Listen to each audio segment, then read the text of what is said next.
While searching for unique content to react to in late 2017, RiceGum would stumble across this bizarre video. It's Lil Tay. I'm richer than all y'all. I'm 9. I was born in Atlanta, and I was broke as look at me now. I'm all better than you. After being featured on RiceGum's channel, the girl in the video would identify herself as Lil Gucci Taylor and respond to RiceGum in yet another video. He dropped a video on me, so today we be reacting to that. Spotting a consistency in her strangely hilarious attitude, people began to ask questions about her story. Was this a genuine expression of her personality, or was she being forced to say these things by another family member? The audience would eventually get the answers to each of these questions. However, in the process, would also be met with allegations, court cases relating to the distribution of Lil Tay's money, and the complete deterioration of her family's public image. What about the millions of dollars you stole? Real mature, Chris. You're gonna act like you're the... Revealing one of the most tragic stories on the topic of childhood fame. After being discovered by RiceGum, as previously mentioned, her notoriety would skyrocket. And owing to this newly found level of social media success, the degree to which she would flex her wealth slowly escalated with each and every new YouTube video. Lil Tay would also create an Instagram account where she would once again begin to post photos and videos displaying how rich she apparently was. I'm only 9 years old.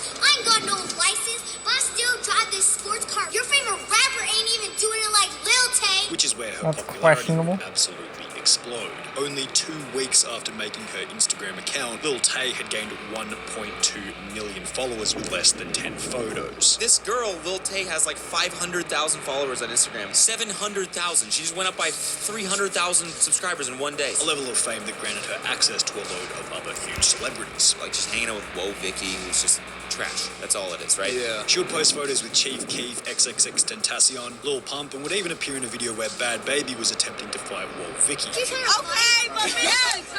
All of these events continue to push Lil Tay further and further into the mainstream. Wait, who is Lil Tay? Lil Tay is a 9-year-old girl who is famous now on the internet for showing all the money she has and all the things she buys.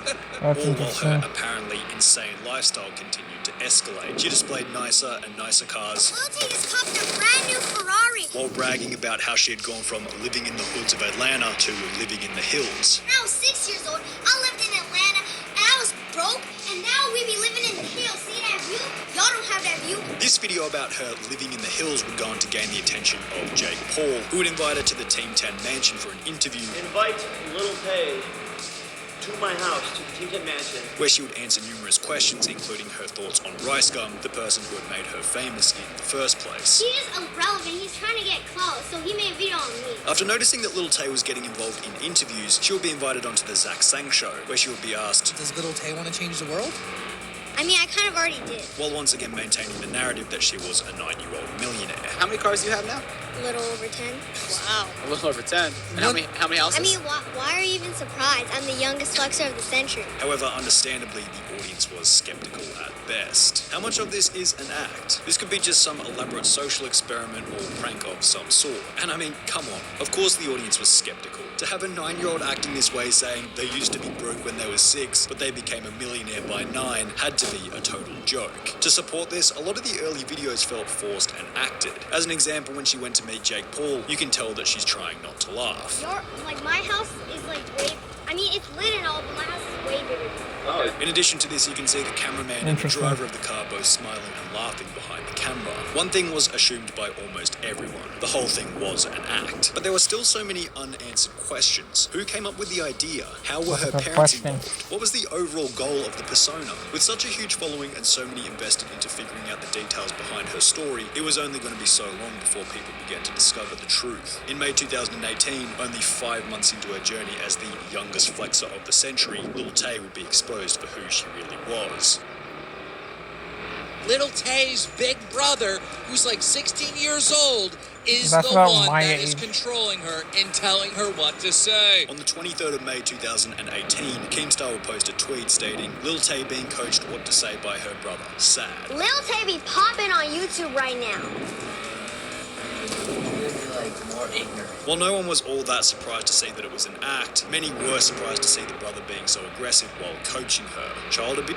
Lemaire, this is actually so sad. I feel bad for that little girl. Yo, this poor girl. I always had this suspicion. Others thought that the whole thing was an even deeper conspiracy, being that the video had been leaked deliberately to add more fuel to the fire. Bro, why would this be filmed? What if getting caught was all a part of the plan? Honestly, they could just be doing this now for more attention. This was leaked by Lil Tay. Y'all stupid if you guys fall for this. Whether it was deliberate or not, one thing had been established. The whole thing had been confirmed as an act, with her brother involved to some extent, and the news spread like wildfire across YouTube. Surprise, surprise, Lil Tay's internet persona is fake. With Lil Tay's expose being so public, her former friend and fellow flexer, Wall Vicky, would post a video titled The Truth About Lil Tay and Wall Vicky, where she would confirm that the whole thing was being controlled by her brother. She know nothing about flexing.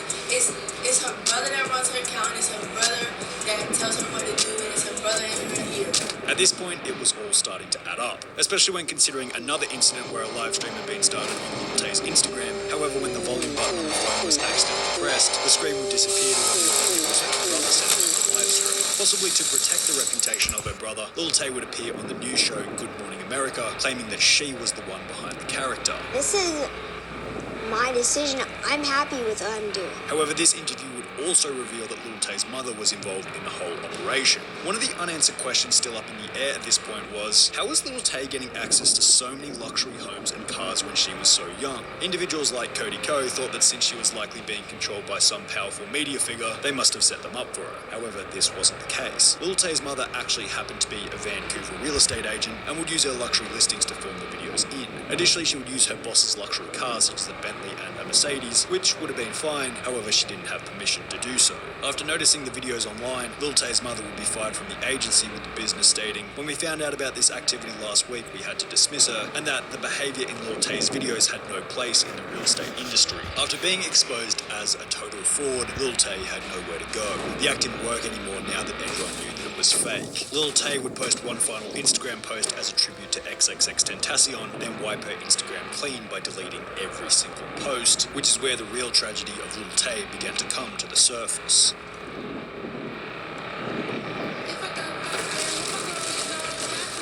Gosh darn it. Surface.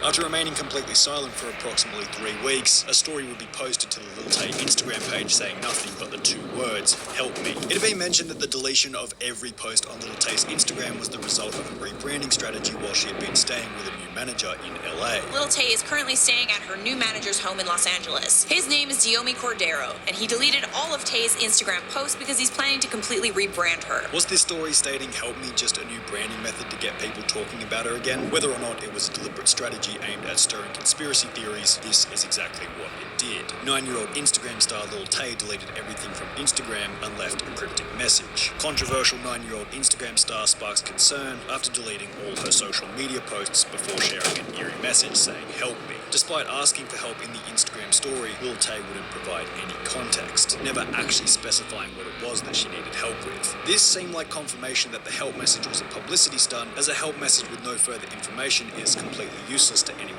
reading it. However, 3 months later, Lil Tay would reveal the truth behind why she had posted the help me message. On the 22nd of October 2018, a post will show up on the Lil Tay Instagram page stating, this was Lil Tay the last time she was happy. 2 hours before Christopher John Hope, her abusive absentee father who hasn't been in her life for years, handed her a court order forcing her to go to his home in Canada, in which she was constantly abused by Hope and his wife. He banned her off of social media because he was afraid she would expose the truth to the world, the truth of what he has done and hasn't been punished for. For the past few months, he's been trying to destroy Tay and her mother's life for his own financial gain.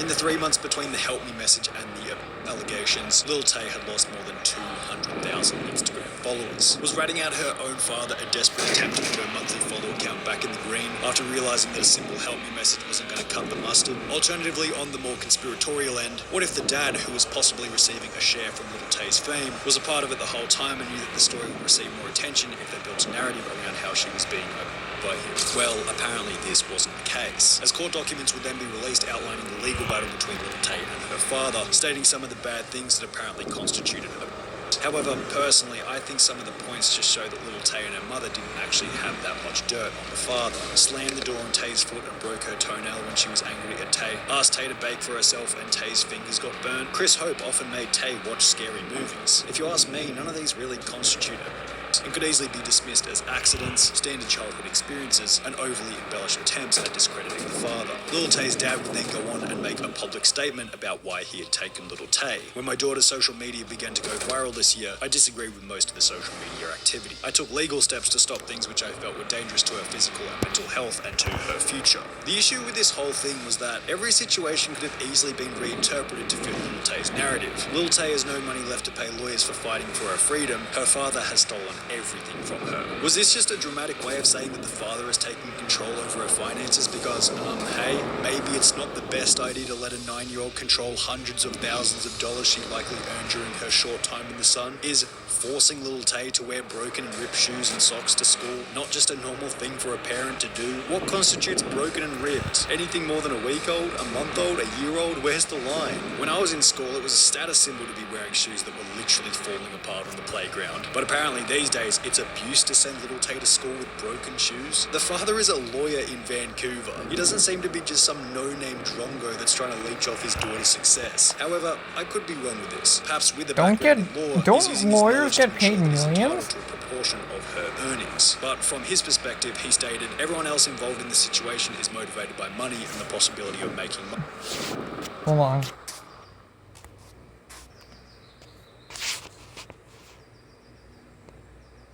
Alright. Money off of So my they sound daughter. like- I'm not fighting about money, I'm fighting for my daughter, for her happiness and for her future. Approximately 4 months ago, after 2.5 years of complete silence on all social media, Little Tay's brother would return to the Instagram account, announcing the commencement of the court case between Little Tay and her father. 5 posts were uploaded, once again attempting to discredit the father and provide evidence that Little Tay had been abused. Accompanying the post would be a GoFundMe for Little Tay's legal defense with a goal of $150,000. However, the fund would raise only $16,000.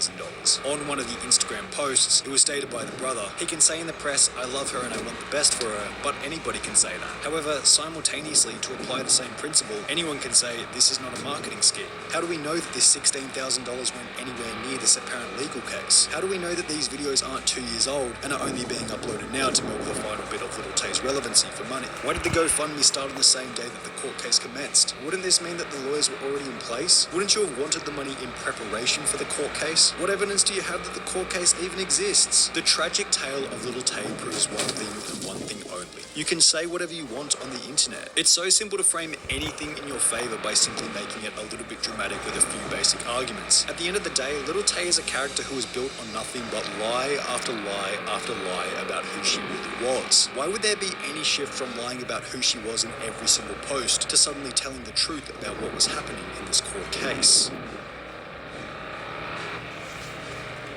It's just unsolved questions.